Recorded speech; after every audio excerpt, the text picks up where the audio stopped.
She was surrounded by men in suits, armed with degrees and ego. Laughter echoed. Cameras rolled.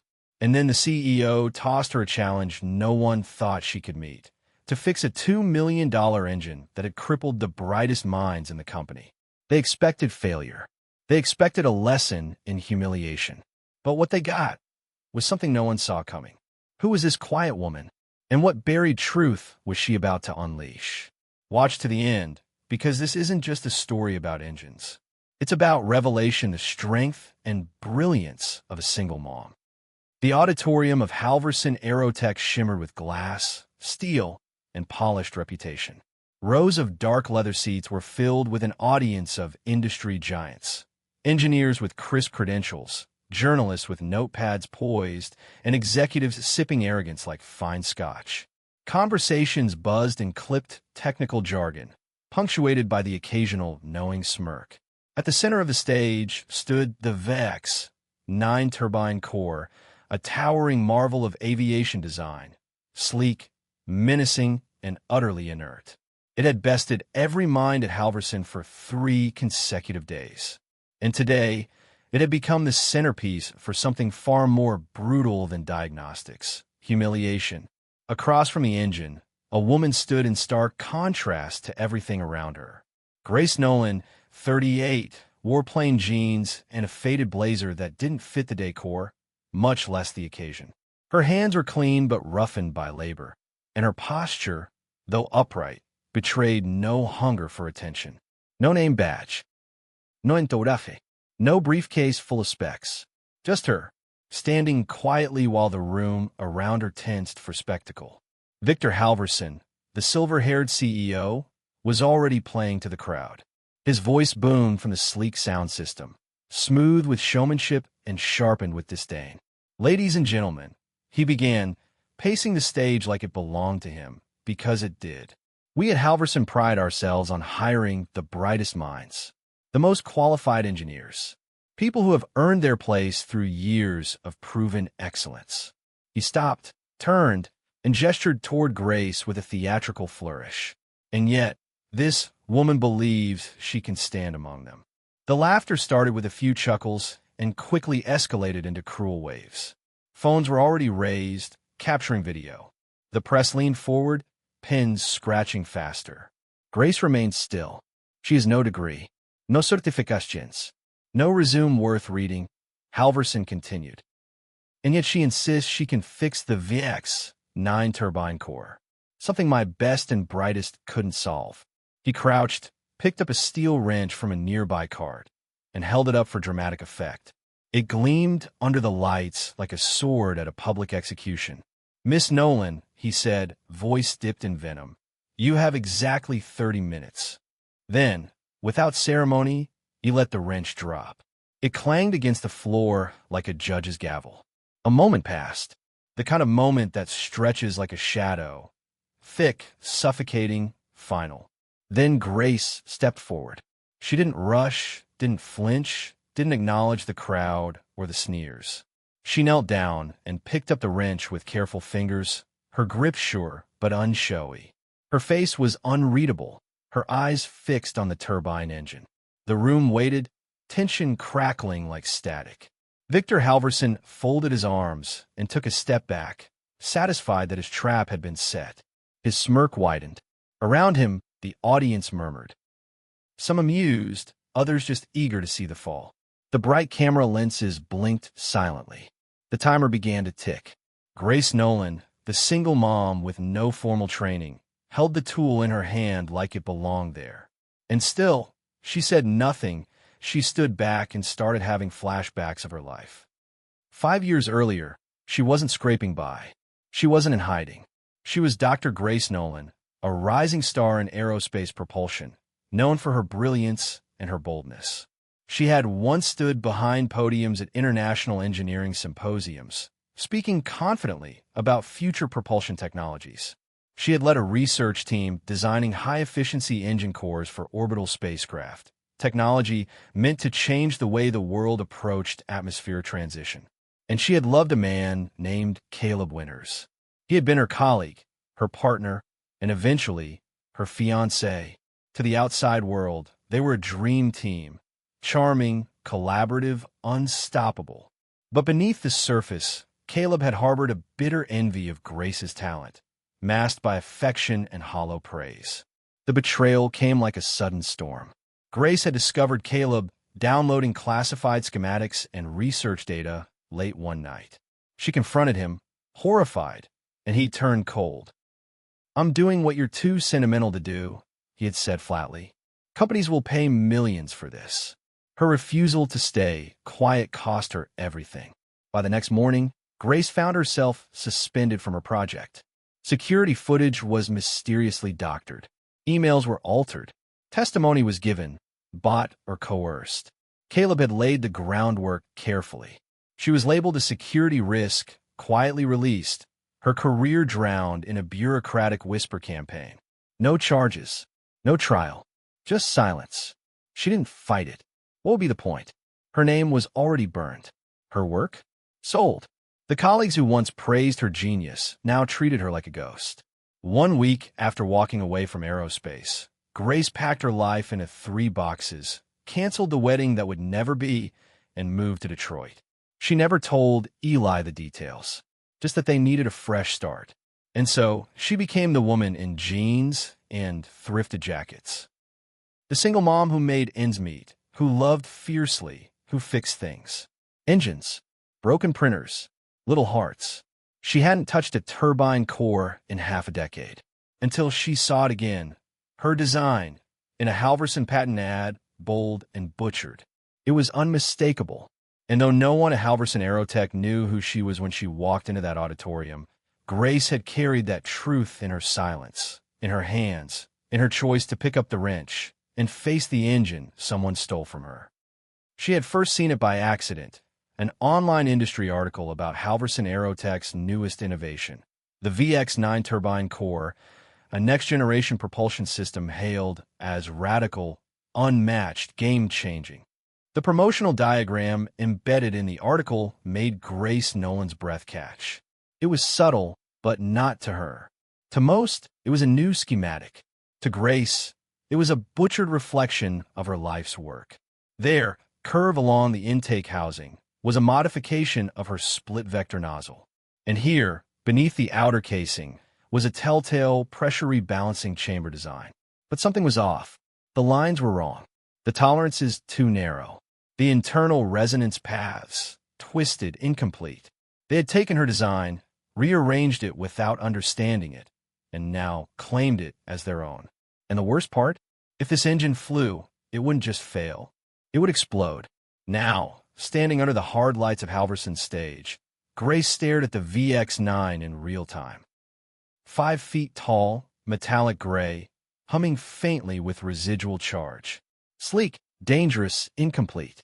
Every angle reminded her of the nights she'd spent drawing the original equations by hand, her son asleep on the couch beside her. Every line whispered betrayal. The laughter had started again. A young engineer in the front row nudged his colleague. "She hasn't even touched it yet," he whispered, not quietly enough. "Probably trying to figure out where the gas goes." Kamera flishes popped. A tech blogger scribbled garage mechanic faces $2 million engine in their notebook. CEO Victor Halverson leaned casually against a support beam on the edge of the stage, arms folded across his chest, clearly relishing the spectacle. Grace didn't react. Her face gave nothing away as she stepped forward and placed her palm gently on the VX9. The metal was cool, but not lifeless. It was humming, vibrating faintly, misaligned. Her fingers hovered for a second, then began tracing seams in the casing. Pausing where they shouldn't exist, skipping where they should. She tilted her head. Not dramatic, just subtle enough to listen. To the untrained eye, she was standing still. But Grace was already mapping it in her mind, tracking airflow paths, vibration loops, calculating strain loads with instinctive precision. She could hear the low-frequency buzz of the destabilized turbine cavity. She could smell the heat scars from previous failed tests. She could feel, through glove and skin and bone, that the engine's core alignment was off by just under 0.5 millimeter, which meant the compression ratio would rise past safety limits at high altitudes. which meant someone who had stolen her design, had tried to improve it by over-tightening tolerances, which meant passengers on a long-range flight could die. She breathed in slowly. Grace placed the wrench down for a moment and tapped the exterior housing, listening to the reverb. Her eyes narrowed. It was wrong. All of it was wrong. And still they mocked her. Behind her, one of the junior engineers called out, "You want to pray first, lady? Because it'll take a miracle to fix that thing." Another laugh.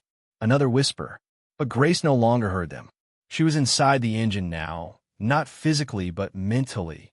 She saw the entire schematic as it should be. Not this Frankenstein version Halverson's team had mangled, but the original. The one she designed in silence, surrounded by coffee mugs and plastic dinosaurs and Eli's crayon drawings. She remembered exactly how it was supposed to sound, to hum, to breathe. Her fingertips moved again, brushing across a vent shroud. She reached into the toolbox and selected a calibration rod without hesitation. For the first time, the audience went quiet. She was working now, quietly, efficiently, and somewhere behind the silence, the engine seemed to respond, not with sound, but with recognition. 10 minutes had passed. 10 minutes of whispers, chuckles, and raised eyebrows. 10 minutes of a woman in a thrifted blazer moving her fingers across a multi-million-dollar engine like a pianist returning to a forgotten concerto. Then, without raising her voice, Grace Nolan spoke. "I need a digital micrometer and a thermal gauge. Maturo Series 3, if you have it. Flute backup is fine." The auditorium didn't just fall silent, it froze. Her tone was different now. Measured. Authoritative. Not the voice of a hopeful applicant. Not even of someone trying to prove herself. It was the voice of someone who knew. Someone who had no time for performance. Unless, she added with a bear's pause, her gaze not lifting from the engine, "You want this thing to explode at 40,000 feet. Mouths parted. Eyes blinked. The engineers in the front row exchanged glances.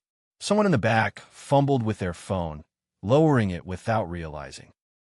Even the reporters, pens poised to write about her impending failure, hesitated. CEO Victor Halverson pushed away from the wall, suddenly alert. His smirk faltered. "I'm sorry. What did you just say?" he asked, stepping closer, clearly hoping to regain control. But Grace didn't even look at him.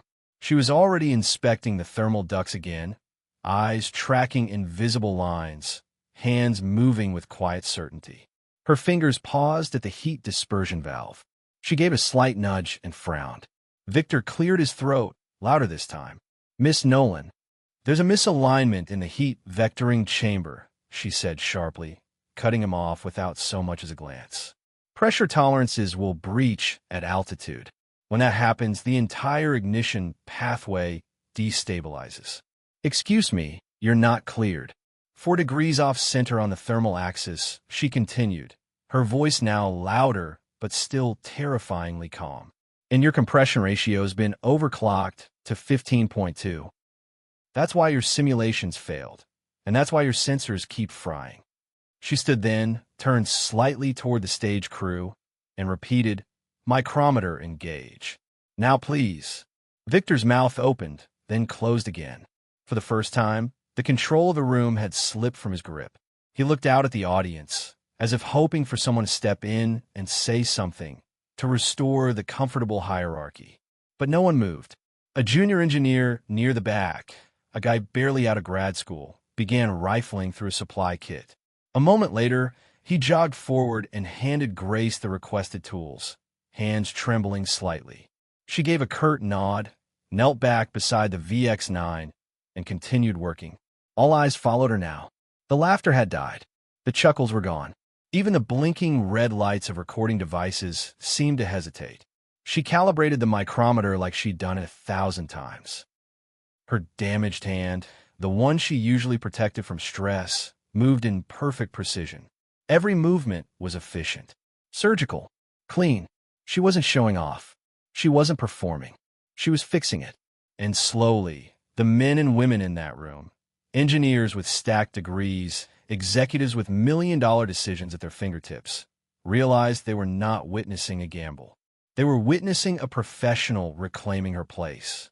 Victor Halverson stood frozen at the edge of the stage, watching as the narrative he had built, woman with no degree, no background, no chance, crumbled before his eyes. Grace Nolan didn't need permission to speak. She didn't need applause.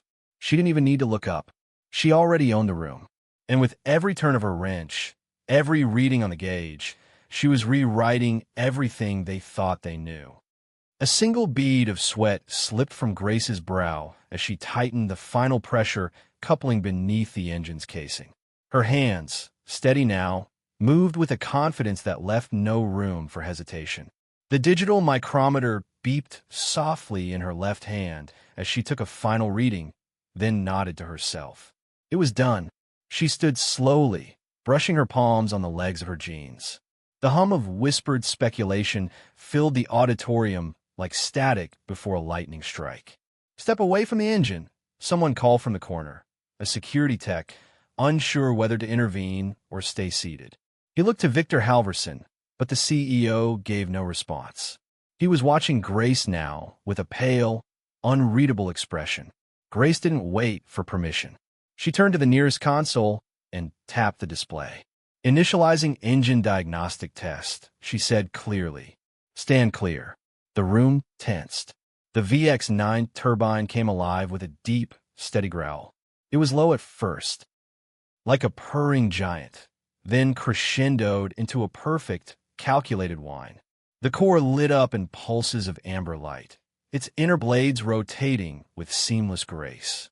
On the wall behind her, the diagnostic monitor lit up, row after row of green. Pressure, optimal. Turbine RPM, optimal. Heat distribution, stable. Combustion sink, calibrated. System integrity, 100%. A long, stunned silence followed. Then a soft mechanical ding. Test complete. The engine continued to hum like a living organism, alive but tamed. In the front row, an older man with silver-rimmed glasses blinked behind his tablet. A young intern nearby whispered, "That's impossible." Sarah from Halverson's engineering team stepped forward, eyes wide.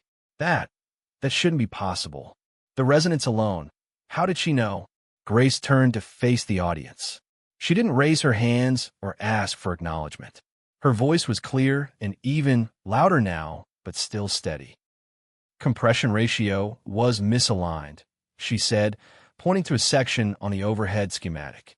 "Whoever altered the chamber specs didn't account for differential resonance caused by the reduced bypass airflow. At full altitude, that would have triggered catastrophic vibration, probably mid-flight failure." Murmurs broke out. Cameras turned back on. Reporters scrambled to write. Grace continued, "Your team recalibrated the intake flow to 15.2 when it should have stayed at 14.7.1. The torque balance, fuel injection timing, and rotational velocity tolerances were all off by a margin of 0.3 microns. That's enough to rip the casing apart under strain." James Morrison, Halverson's longtime chief systems engineer, leaned forward in his chair. "How do you even know those numbers?" Grace looked directly at him. "Because I wrote them." A hush fell again. One of the journalists, young, eager, holding a recording mic, broke the silence. "Wait, who are you?" For a moment, Grace said nothing.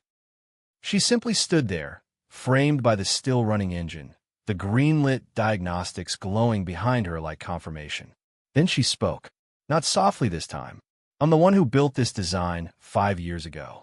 Gasps broke through the rows of seats. Fingers flew across smartphone screens. Heads turned toward one another in disbelief.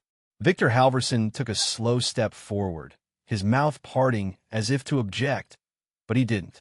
His voice caught before it reached his throat. Grace held her ground. No title, no résumé, no degree displayed, just the truth. And in that moment, it was louder than any applause. The VX9 engine slowly powered down, its turbine winding to a perfect stop with a mechanical sigh. The room was still holding its collective breath, caught between shock and dawning realization. Cameras, now recording at full tilt, focused on Grace Nolan standing calmly beside the console, a woman no one had invited into the limelight, but who had just stolen it. She pulled a flash drive from her back pocket and inserted it into the control panel. The overhead screen flickered, replacing the Halverson diagnostic data with a new document, one marked with familiar schematics and an old project title Orion PX-7 propulsion draft, Reverend C. Each blueprint bore a clear timestamp. Each line of code carried her digital signature embedded in the metadata. Nolan at eclipse-aero.org. No one spoke. Grace navigated the files like muscle memory, her fingers skimming the touchscreen as she brought up line after line of design data. Pressure curve algorithms, heat resonance diagrams, bypass flow models. Down to the fractional microns. She paused only once, tapping one entry. This, she said, highlighting a value, is the exact torque ratio I used in the original version. Not what's in your engine. Someone tried to improve it without understanding what that change would cause at altitude. A collective murmur swelled through the audience. Someone whispered, "She's not bluffing." The older systems engineer, James Morrison, leaned closer, his eyes wide behind his glasses. "These files, they're real. These aren't simulations. This is the original development framework." "Correct," Grace said, not a trace of ego in her tone. Just clarity. The VX9 is a modified version of the PX7 system I designed 5 years ago. Whoever got their hands on it didn't understand what they were copying. She turned to face the crowd fully now, the projection still cycling through highlighted proof behind her. "I'm not here to sue you. I'm not here to reclaim the engine. But someone in your organization acquired this illegally, then rebranded it without vetting the core data. If this engine goes into production like this," she pointed at the test bench, "people will die. Pilots, passengers, anyone unlucky enough to trust your product in the air." Victor Halverson, who had been frozen near the edge of the stage, finally found his voice. That's a serious accusation," he said, though his tone lacked the conviction it once carried. "You can't just walk in here and—" "I'm not accusing," Grace interrupted, her gaze never leaving his. "I'm informing. The data is here. My signatures are embedded. My schematics match your prototype to within 0.01% tolerance. Either someone inside Halverson stole this, or someone you contracted did." She stepped back from the console, arms resting at her sides. "I'm not filing anything," she added. "I didn't come here for revenge. I came because I saw a design that could kill people, and I couldn't ignore it." That's it. It was the simplicity of the statement that gutted the room more than anything. No rage, no demands, just a stark line between what was right and what wasn't. Halverson's legal counsel, seated toward the back, began furiously typing on a tablet. An assistant whispered into her boss's ear. The engineering team stood still, their expressions ranging from shame to disbelief. Sarah, the team's lead engineer, looked visibly shaken. She stared at the data, then at Grace, then down at her own shoes. I said you were just a mechanic," she whispered, barely audible. "I didn't know." Grace gave a small nod.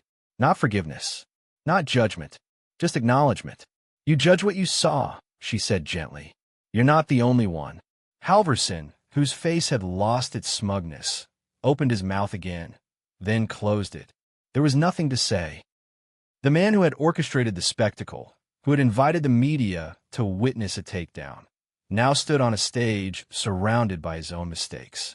The crowd that once laughed on his cue now watched in silent discomfort. And at the center of it all stood a single mother in worn jeans and scuffed sneakers, who had just dismantled an empire of arrogance without raising her voice. The VX9 engine sat still now, silent and perfect. The evidence glowed on the projector behind it, undeniable and unassailable. Around Grace, the room remained frozen. Engineers, executives, journalists, none quite knowing what to say or how to say it. Applause didn't come. Not yet. What filled the room was not celebration. It was realization. The weight of misjudgment. The sting of truth. A young executive stepped forward first. "Dr. Nolan." She held up a hand gently. "It's just Grace." He tried again. "Grace, please, if you'd consider consulting with us, or leading the propulsion division. Any position, any offer, just say the word." Others followed. Offers came from every corner. project leads, speaking engagements, even a reporter asking for an exclusive. Grace listened, then shook her head. I didn't come here for revenge, she said softly. And I don't want a job. She paused, her gaze sweeping the crowd. I came to stop an engine from killing people. That's all. And with that, she unplugged her flash drive, slipped into her pocket, and turned. No grand exit, no speech, just a quiet departure, through the same back door she had entered, leaving a room full of stunned professionals who would never forget her name again. By dusk, she was back home in Detroit. The chipped mug of coffee sat on the kitchen counter. A light flickered softly in the living room, where Eli was sprawled across the floor, building a rocket out of Legos. He looked up. Hey, Mom, did you fix it? Grace smiled and knelt beside him. Yeah, she said. I did. She didn't need their titles. She didn't need their praise. She had her son, and she had her truth. Because real power wasn't about being invited to the table. It was about building your own, with grit, with grace, and with quiet, unstoppable strength. If this story touched your heart, like, share, subscribe, and turn on the notification bell for more powerful, soul-touching stories that restore faith in humanity.